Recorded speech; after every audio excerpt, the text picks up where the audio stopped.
here are our three levels. Is we've got learning community, which is a social institution of education.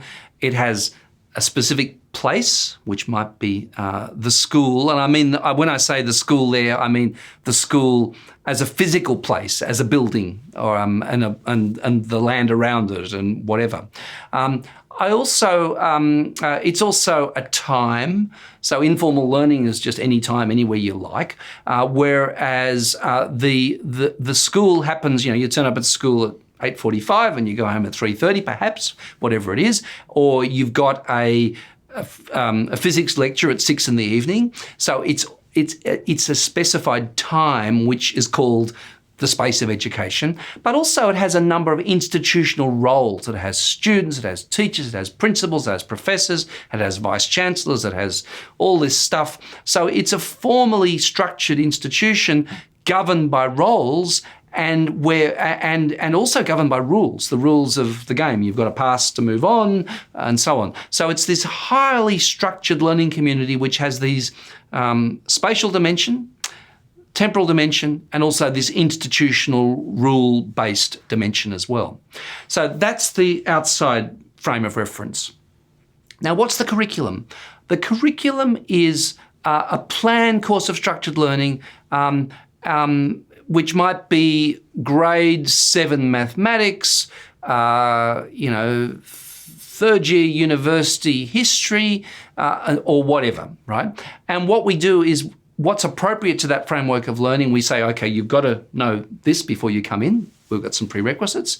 We're going to structure the curriculum so it has week 1, week 2, week 3, and you're going to cover this amount of content. So we build a macro plan. The macro plan might be at a whole program level. It might be at a course level. But we build this structured sequence of activities which is called the curriculum.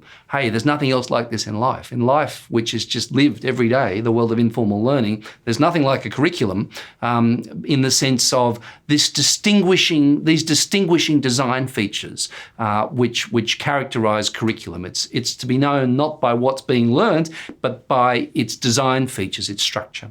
And then at a micro level, we have something called pedagogy, which is specific activities, the specific things that teachers get learners to do, and the microdynamics of planned learning, which might be an activity, it might be an essay that you hand in, it might be a question in an exam which has an A, B, C, D answer, it might be the nature of classroom discussion. There are a whole lot of artefacts that we use, and each of those artefacts has a set of microdynamics to it. The teacher asks a question, the student gives an answer. The student reads a text, and then they answer some questions at the end. They're given a prompt, they write an answer. So all of these things have a kind of an activity sequence to them where teacher relates to student, which have these very, very delicate microdynamics. These artefacts, these institutions, these social processes of learning community, curriculum, and pedagogy are actually a relatively recent invention. There are some precursors to modern education. So here we have an image of Plato's Academy. And in fact, there are no images of Plato's Academy. This is an imaginary version of Plato's Academy created in a mosaic found on a floor in Pompeii, an incredibly beautiful mosaic as it turns out. So it's an idealised version of Plato's Academy. But really, institutionally, where was the building? Curriculum, there wasn't one. Pedagogy, yes, there probably was, but the pedagogy was really just, I'll be facetious, sitting under a tree and talking. No, it was actually it was a lot more than that, but nevertheless, the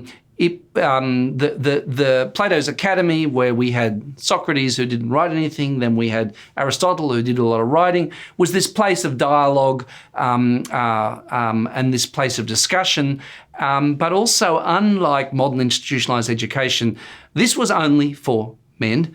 It was not for slaves. It was only for a certain class of privileged men.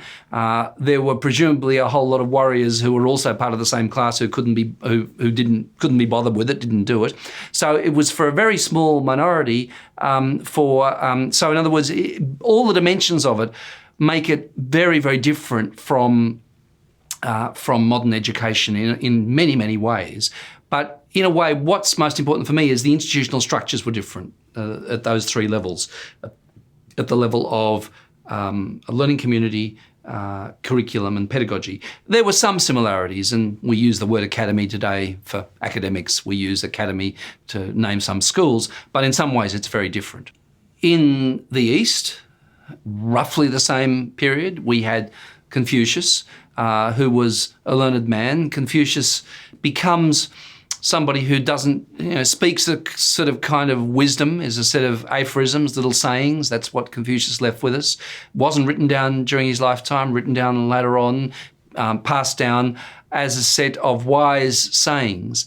But again, neither the place where Confucius was sitting under the tree there speaking to disciples, nor the content of what he said was anything really much like contemporary learning communities, contemporary curriculum, contemporary pedagogy. In the Chinese tradition, this evolved into the idea of the Mandarin, the idea of the wise scholar. In fact, again, very much unlike modern education, which is universal, compulsory. The Mandarins were people who had this special skill of writing, and they were used as bureaucrats in a very unequal society. So for tax collecting, so the state became very rich, and the emperor had wonderful palaces.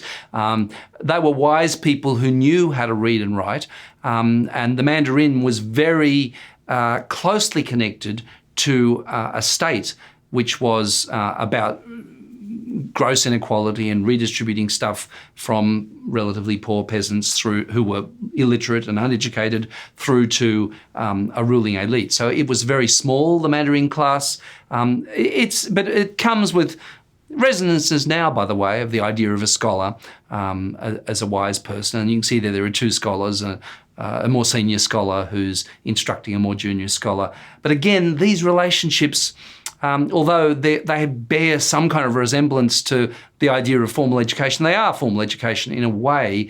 They're very different from the modern structures of education. And finally, another precursor to modern education is the role of the mother in families as a kind of a teacher of children. Fathers, I'm sure, did it too, but predominantly in a pre-modern sexist universe, it would have been mothers who perhaps in some cases, if they wanted the children to be literate, took an interest with books. So the role of mother as nurturer was also important, but again, not really in the way that characterises modern institutionalised education.